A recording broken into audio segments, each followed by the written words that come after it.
அன்பான இனிய உறவுகளே, லட்சு தங்கம் லட்சு தங்கம் நீ தங்கண்டி, தங்கத்தின் தங்கம் அப்படின்னு தாங்க சொல்லணும். அட என்னடா இவ திடீர்னு லட்சுமி போய் தங்கம் தங்கன்னு வர்ணிக்கிறாளே அப்படின்னு நீங்க நினைக்க வேணாம். அதுக்கு காரணம் முழுக்க முழுக்க அவங்களோட நல்ல மனசை தாங்க நான் சொல்லுறேன். தங்கம்னு சொன்னது அவங்க அழகுலையும் சரி, அவங்க குணத்துலையும் சரிங்க.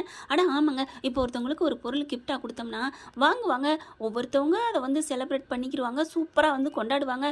ஒரு சிலர் என்னது ஒன்று பத்தோட ஒன்றா தூக்கி தூர்வாரி போட்டுருவாங்க. ஆனால் நம்ம தலைவி பார்த்தீங்களா, இன்னைக்கு ஃபங்க்ஷனில் இந்த வாரம் கட்டியிருந்தாங்களே மஞ்சள் முகமே அப்படிங்கிற மாதிரி மஞ்சள் கலரில் பட்டுப்புடவை கட்டியிருந்தாங்க பார்த்தீங்களா. சாதாரண பட்டுப்புடவை தான், ஆனாலும் அந்த புடவையை கொடுத்தது அவங்களோட அன்பான நம்மளை மாதிரி ஒரு ரசிகை தான்.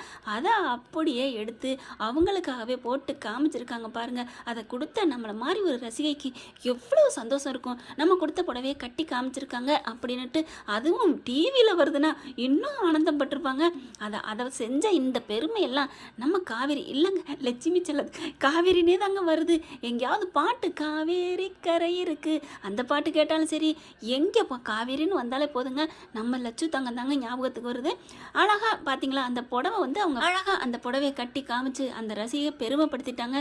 இந்த பெருமை எல்லாமே நம்ம தலைவியை தாங்க போய் சேரும். ஓகே ஃப்ரெண்ட்ஸ், கமெண்ட்ஸில் என்னன்னு சொல்லிடுங்க. தேங்க்யூ.